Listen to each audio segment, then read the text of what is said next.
बिस्मिल्लाहिर्रहमानिर्रहीम। आज हम एक बहुत इंपॉर्टेंट टॉपिक डिस्कस करने जा रहे हैं, continuity of a function at a number. ये डिफरेंट एग्ज़ाम्स के लिए, स्पेशली सेकेंड ईयर के स्टूडेंट्स के लिए बहुत इंपॉर्टेंट टॉपिक है। डेरिवेटिव इंटीग्रेशन को अंडरस्टैंड करने से पहले continuity of a function understand करना बहुत इंपॉर्टेंट टॉपिक है। सबसे पहले हम इसकी डेफिनेशन को डिस्कस करेंगे, उसके बाद हम इसकी एग्जांपल को डिस्कस करेंगे कि कौन से फंक्शन कंटिन्यूस हैं और कौन से फंक्शन कंटिन्यूस नहीं हैं और क्यों कंटिन्यूस नहीं है और क्यों कंटिन्यूस हैं। ये वजह हम बहुत ही डिटेल के साथ डिस्कस करेंगे इंशाल्लाह।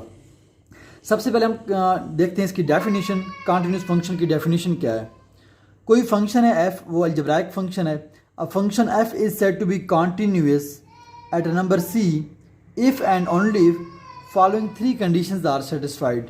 Number 1, f of c is defined. कोई फंक्शन है, उसके अंदर हम c पुट कर दें, जिस नंबर पर हम कंटिन्यूटी चेक कर रहे हैं वो पुट करने के बाद देखेंगे क्या वो फंक्शन डिफाइंड रहता है कि नहीं, मतलब उसका आंसर इन्फिनिटी तो नहीं आ रहा। अगर आंसर अनडिफाइंड आएगा तो हम कहेंगे फंक्शन डिफाइंड नहीं, पहले स्टेप में फंक्शन फेल हो गया, आगे कंटिन्यूटी चेक करने की ज़रूरत नहीं, वो डिसकंटिन्यूस हो जाएगा। सेकंड, अगर पहला स्टेप ओके हो जाता है, पास हो जाता है, एफ एफ सी डिफाइंड हो जाता है, फिर सेकंड स्टेप आएगा, हम उस पर लिमिट चेक कराएंगे। लिमिट एक्स अप्रोच जो C f of x exist करनी चाहिए। लिमिट एग्जिस्ट करने का मतलब है कि उसकी जो लिमिट है, लेफ्ट हैंड लिमिट और राइट हैंड लिमिट, दोनों के आंसर इक्वल आने चाहिए, सेम आने चाहिए। सी के ऊपर जब माइनस और प्लस दोनों साइन नहीं है तो इट्स मीन ये लेफ्ट हैंड लिमिट को भी रिप्रेजेंट कर रहा है, राइट हैंड लिमिट को भी। ऊपर नेगेटिव साइन है तो ये लेफ्ट हैंड लिमिट के लिए है, सी के ऊपर प्लस का साइन है तो ये राइट हैंड लिमिट के लिए। अगर दोनों आपस में इक्वल आ गई, left hand limit right hand limit, तो हम कहेंगे लिमिट एग्जिस्ट कर गई। दूसरा स्टेप, अगर फेल हो गया, इक्वल नहीं आते, तो फंक्शन डिसकंटिन्यूस, अदरवाइज हम थर्ड स्टेप की तरफ जाएंगे। थर्ड स्टेप जस्ट ये है कि जो आपने f f C defined check किया था उस पर कोई ना कोई आंसर आया होगा, real number. For example answer 9 आया है, अच्छा, लेफ्ट हैंड लिमिट का भी और राइट हैंड लिमिट के भी कोई ना कोई आंसर आएंगे। अगर वो 9 था आंसर एफ एफ सी का, लेफ्ट लिमिट का आंसर भी 9 है, राइट लिमिट का भी आंसर 9 है, तीनों आंसर अगर आपस में इक्वल हैं, ये तीसरा ऑप्शन यही है कि तीनों के आंसर इक्वल होने चाहिए। ये लेफ्ट हैंड साइड पर जो है ये लेफ्ट लिमिट के लिए भी है, राइट लिमिट के लिए भी है, दोनों को ये रिप्रेजेंट कर रहा है। मतलब एफ एफ सी का आंसर और लिमिट के आंसर आपस में अगर इक्वल आ जाए तीनों, फिर हम कहेंगे यस, वो जो फंक्शन है वो क्या है, कॉन्टिन्यूस है। अभी हम इसकी कुछ एग्जाम्पल्स को देखते हैं कि डिफाइंड का मतलब क्या है, लिमिट के एग्जिस्ट करने का क्या मतलब है, और ये तीसरा पॉइंट जो हम इसको डिस्कस करते हैं। तो कंटिन्यूटी चेक करने के लिए 3 पॉइंट हैं कि फंक्शन को उस नंबर पर डिफाइंड होना चाहिए। तो पहले मैंने एक एग्जांपल ऐसी ऑर्गेनाइज की है जिसमें हम चेक करेंगे क्या ये फंक्शन डिफाइंड है कि नहीं है। तो ये एक फंक्शन है जी, f of x is equal to x square minus 1 over x minus 1। यहाँ पर जो पॉइंट सी है हमारे पास इज इक्वल टू 1 या एक्स इज इक्वल टू 1 पर हम इसकी कंटिन्यूटी चेक करेंगे। तो अब जब हम इस x में 1 सब्सटीट्यूट करेंगे throughout in this equation, this function x equal to 1 let कर लिया, यहाँ पर 1 पुट करेंगे, 1 का स्क्वायर 1, 1 माइनस 1। लेकिन जब डिनोमिनेटर में 1 पुट करते हैं तो 1 माइनस 1 दिस इज 0, और डिनोमिनेटर में 0 होने का मतलब है अनडिफाइंड हो जाना। तो पहला स्टेप है फंक्शन की कंटिन्यूटी को चेक करने का, f of c is defined, पहले स्टेप में ये फेल हो गया है, तो ये f of 1 is not defined, therefore this function is discontinuous at x equal to 1। तो आगे बाकी इसको चेक करने की ज़रूरत नहीं है कंटिन्यूटी के लिए, पहला स्टेप भी इसका फेल हो गया है। अलबत्ता अगर हम इसकी लिमिट चेक करें तो लिमिट एग्जिस्ट करती है, लेकिन सिर्फ लिमिट एग्जिस्ट करना कंटिन्यूस होने के लिए काफ़ी नहीं है। चेक करते हैं जी, अच्छा, लिमिट में और डिफाइंड होने में जो कैलकुलेशन का एक बहुत बड़ा मेजर डिफरेंस है, मैं उसको आज ज़रा एक्सप्लेन कर दूँ। जब हम लिमिट चेक करते हैं x approaches 1 x square minus 1 और x माइनस 1, इस पर लिमिट अप्लाई कर दी हमने। अच्छा, लिमिट डायरेक्ट पुट नहीं कर देनी कि इसमें आप x की जगह पर 1 पुट कर दें, जिस तरह हमने डिफाइंड चेक करने के लिए डायरेक्ट इसमें 1 पुट कर दिया और हमने कहा जी डिनोमिनेटर में 0 आ गया, इसलिए डिनोमिनेटर में 0 होने की वजह से ये फंक्शन डिफाइंड नहीं है। लेकिन जब लिमिट चेक करते हैं तो लिमिट में पहले हम इसको कैलकुलेट करते हैं, मतलब ये डिनोमिनेटर में 0 बन रहा था x में 1 पुट करने से, तो x माइनस 1 जो ये प्रॉब्लम फैक्टर है, हम क्या करेंगे, पहले इसको कैलकुलेट करेंगे, ऊपर फार्मूला ओपन कर दिया, x minus 1 x plus 1, x minus 1 x minus 1 से कैंसिल, और बाकी बचा x प्लस 1, इसमें हम लिमिट 1 पुट कर देंगे, 1 प्लस 1 2 आ गया। तो अच्छा, ये अलजेब्राइक फंक्शन है जी, इसमें लेफ्ट हैंड लिमिट और राइट हैंड लिमिट दोनों को कैलकुलेट करने का सेम मेथड है। इसकी लेफ्ट हैंड लिमिट भी 2 है, राइट हैंड लिमिट भी 2 है। इसकी लिमिट एग्जिस्ट करती है, लेकिन ये चूँकि डिफाइंड नहीं था इसलिए ये कॉन्टीन्यूस नहीं है। अभी मैं एक ऐसा फंक्शन, एक ऐसी एग्जांपल आपके सामने रखूँगा जो कि डिफाइंड तो होगा, पहला स्टेप उसका ओके हो जाएगा, लेकिन लिमिट एग्जिस्ट नहीं करेगी। Left hand limit is not is equal right hand limit होगी। तो चलें देखते हैं इस एग्जांपल को हम। ये एक हमारे पास फंक्शन है, पीस वाइज फंक्शन है, f of x equal to x minus 1 if x less than 3, 2x plus 1 if 3 less than equal to x, या फिर x greater than equal to 3। हमने इसकी कंटिन्यूटी चेक करनी है एट एक्स इक्वल टू 3। अच्छा, तो सबसे पहले हम चेक करेंगे क्या ये फंक्शन डिफाइंड है कि नहीं है। तो डिफाइंड होने के लिए ये जिस पॉइंट पर हमने चेक करना है 3, इस 3 को डायरेक्ट हम इस x के अंदर सब्स्टिट्यूट कर देंगे। तो देखते हैं जी, f of 3 is equal to, अब जी आपके पास दो फंक्शन है x माइनस 1 और 2x प्लस 1। देख रहे हैं कि कौन सा फंक्शन इस वक्त हमें लेना है, क्या कोई भी ले सकते हैं? नो, देखना है कि x की वैल्यू 3 कहाँ पर है। ये हमारे सामने ये वैल्यू लिखी हुई x स्ट्रिक्टली लेस देन 3, यहाँ पर x इज इक्वल टू 3 नहीं है, तो ये फंक्शन नहीं ले सकते। यहाँ पर देखें तो लिखा हुआ है x इज ग्रेटर देन और इक्वल टू 3। इट्स मीन ये जो डोमेन है x ग्रेटर देन और इक्वल टू 3, इसके सामने ये फंक्शन है 2x प्लस 1।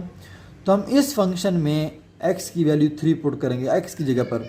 तो पुट करते हैं जी, 2 और x की जगह पर 3 प्लस 1, 2 3 6, 6 प्लस 1 इज 7। अच्छा जी, ये फंक्शन डिफाइंड हो गया। क्यों? जब कोई भी आपके पास आंसर आ जाए, रियल नंबर माइनस में आए या प्लस में आए या ज़ीरो आए, तो हम कहेंगे जी फंक्शन डिफाइंड हो गया है। अच्छा, in case of complex number, अगर आंसर कोई कम्प्लेक्स नंबर आता है या हमारे पास आंसर अनडिफाइंड आता है, डिनोमिनेटर में ज़ीरो आता है, तो फिर हम कहेंगे ये फंक्शन डिफाइंड नहीं है। तो ये जी डिफाइंड हो गया, इसका पहला स्टेप ओके हो गया। अब हम इसको चेक करेंगे कंटिन्यूटी को। तो देखते हैं जी, पहले लेफ्ट हैंड लिमिट हम इसके लिए चेक करेंगे, बिकॉज यहाँ पर दो फंक्शन हैं। Left hand limit is equal to limit x approaches to 3 पर चेक करें, ऊपर नेगेटिव साइन ये शो कर रहा है लेफ्ट हैंड लिमिट। अच्छा, लेफ्ट हैंड लिमिट का मतलब है x इज स्मॉलर देन 3 के ऊपर नेगेटिव साइन ये रिप्रेजेंट कर रहा है कि x लेस देन 3। तो वो फंक्शन लेना है यहाँ पर x 3 से लेस हो डोमेन। तो ये देखें ये x लेस देन 3 है, इसके सामने फंक्शन है x माइनस 1। तो f ऑफ x की ये वैल्यू हम चूज़ कर लेंगे x माइनस 1। अब इसके अंदर हम x की जगह पर 3 सब्स्टिट्यूट कर देंगे, तो बन जाएगा 3 माइनस 1 इज इक्वल टू 2। ये हमारा लेफ्ट हैंड लिमिट का आंसर आ गया। अब हम राइट हैंड लिमिट चेक करेंगे। तो राइट हैंड लिमिट में हम लिखेंगे लिमिट x अप्रोचेज टू 3, ऊपर प्लस का साइन लगाएंगे। अच्छा जी, x अप्रोच टू 3 प्लस का मतलब होता है राइट हैंड लिमिट, और इसमें होता है x greater than 3। x greater than 3 ये यहाँ पर लिखा हुआ है, वो है x लेस देन 3। तो x ग्रेटर देन 3 के सामने फंक्शन है 2x प्लस 1। हम ये फंक्शन कंसिडर कर लेंगे 2x प्लस 1। अब जब हम इसमें x की जगह पर 3 पुट करेंगे, तो ये हमें आंसर देगा 2 multiply by 3 plus 1 is equal to 6 plus 1 and 7। यहाँ से अगर हम देखें तो लेफ्ट हैंड लिमिट का आंसर हमारे पास 2 आ रहा है, जबकि राइट हैंड लिमिट का आंसर 7 आ रहा है। तो हम कहें जी left hand limit is not is equal to right hand limit. मतलब ये है कि limit x approaches to 3 f of x does not exist.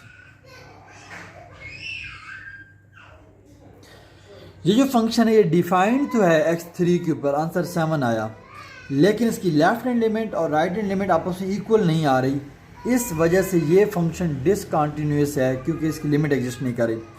तो फाइनली अब मैं एक ऐसा फंक्शन लूँगा जो डिफाइंड भी होगा और उसकी लिमिट भी एग्जिस्ट करेगी, लेकिन तीसरे पॉइंट पर जाके वो फेल हो जाएगा। तो उसके बाद मैं नेक्स्ट एग्जांपल लूँगा, वो ऐसी एग्जांपल लूँगा जिसमें फंक्शन जाके कंटिन्यूस होगा। तो लास्ट होगा जिसमें फंक्शन डिफाइंड भी होगा, लिमिट भी एग्जिस्ट करेगी, लेकिन तीसरा पॉइंट फेल होने की वजह से वो फंक्शन डिसकंटिन्यूस हो जाएगा। अभी हम देखेंगे इस एग्जांपल में ये फंक्शन डिफाइंड होगा, इसकी लिमिट भी एग्जिस्ट कर जाएगी, लेकिन तीसरा पॉइंट इसका ओबे नहीं करेगा, जिसकी वजह से ये डिसकंटिन्यूस हो जाएगा। तो सबसे पहले हम चेक करते हैं क्या ये फंक्शन डिफाइंड है कि नहीं, और चेक करनी है इसकी कंटिन्यूटी 3 के ऊपर। तो जी एफ ऑफ 3 हम चेक करेंगे, एक्स की जगह पर 3 पुट कर दिया। अब देखते हैं जी इसमें हमने x इज इक्वल टू 3 के लिए जो फंक्शन है वो एफ ऑफ एक्स की वैल्यू 5 है, तो एफ ऑफ 3 इज इक्वल आ जाएगा 5, और 5 एक रियल नंबर है तो ये डिफाइंड है, आंसर इन्फिनिटी नहीं आना चाहिए जस्ट। तो हम कहेंगे जी f of x is defined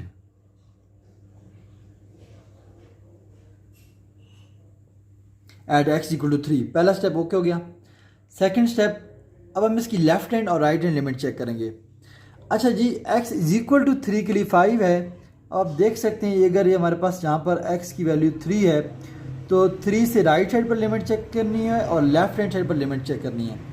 तो लेफ्ट हैंड लिमिट और राइट हैंड लिमिट के लिए दोनों के लिए फंक्शन जो है ये सेम फंक्शन है, एक्स स्क्वायर माइनस 9 और x माइनस 3। यहाँ पर x is not is equal to 3, मतलब x लेस देन 3 के लिए भी यही फंक्शन है, x ग्रेटर देन 3 के लिए भी यही फंक्शन है। तो इसलिए हमें लेफ्ट हैंड लिमिट और राइट हैंड लिमिट अलग अलग चेक करने की ज़रूरत नहीं है। हम कराएंगे जी x approach to 3 f of x is equal to, अच्छा जी x अप्रोच टू 3 को अप्रोच कर रहा है, ये लेफ्ट साइड से भी अप्रोच कर रहा है एंड राइट हैंड साइड से भी अप्रोच कर रहा है। अच्छा x अप्रोच कर रहा है 3 को, लेकिन x 3 के इक्वल नहीं है, इसलिए लेफ्ट साइड से और राइट साइड से जो लिमिट अप्रोच कर रहा है इसका फंक्शन ये होगा। हम इसको लेंगे जी x square minus 9 upon x minus 3। जब हमने डिफाइन इसमें हम लिमिट पुट करने से पहले देखेंगे कि क्या ये कैलकुलेट इसको कर सकते हैं। जो प्रॉब्लम फैक्टर अगर हम 3 डायरेक्ट पुट करते हैं तो 3 माइनस 3 ये 0 हो जाएगा। तो लिमिट हमने डायरेक्ट पुट नहीं करनी, पहले हम इसको कैलकुलेट कर लेंगे। ये हमारे पास आएगा limit x approach to 3, x square minus 9 को लिखेंगे हम x negative 3 x plus 3 divided by x minus 3। तो x माइनस 3 कैंसिल हो जाएगा, बाकी हमारे पास आएगा x प्लस 3 और इसमें हम लिमिट पुट कर देंगे 3, x की जगह पर ये बन जाएगा 3 प्लस 3 इज इक्वल टू 6। हाँ जी, तो ये left hand limit right hand limit दोनों का सेम आंसर आया है 6, जो कि इक्वल है। हम कहेंगे जी limit x approaches to 3 f of x exist. पहला स्टेप ये डिफाइंड भी हो गया, लिमिट भी एग्जिस्ट कर गई, लेकिन जो तीसरा पॉइंट था वो ये था कि जो लिमिट का आंसर है और जो डिफाइंड का आंसर एफ ऑफ सी आपस में इक्वल होने चाहिए। लेकिन यहाँ पर अगर देखें तो एफ ऑफ 3 का आंसर 5 है और जो 3 पर लिमिट चेक की है उसका आंसर 6 आ रहा है।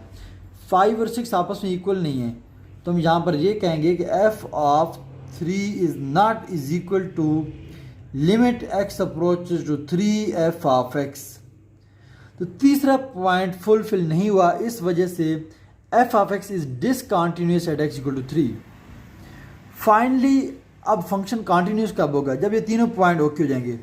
अच्छा, अब इस 5 को अगर मैं 6 बना दूं, यहाँ पर हम अगर हमें फंक्शन में 6 गिवन होता और फिर हम इसकी चेक करते कि फंक्शन डिफाइंड है कि नहीं 3 के ऊपर, एक्स में 3 पुट करते और एक्स इज इक्वल टू 3 पर फंक्शन की वैल्यू 6 है, तो यहाँ पर आ जाता 6। हाँ, इस केस में अब लिमिट भी एग्जिस्ट करती है, लिमिट का आंसर भी 6 है, लेफ्ट राइट बोथ लिमिट का आंसर 6 है और फंक्शन डिफाइंड भी और डिफाइंड होने पर आंसर भी 6 आ रहा है। इस केस में f of 3 is equal to है limit x approach to 3 f of x, मतलब लेफ्ट हैंड लिमिट का आंसर, राइट हैंड लिमिट का आंसर और 6 ये तीनों आपस में इक्वल आ गए। अब ये फंक्शन कॉन्टीन्यूस है।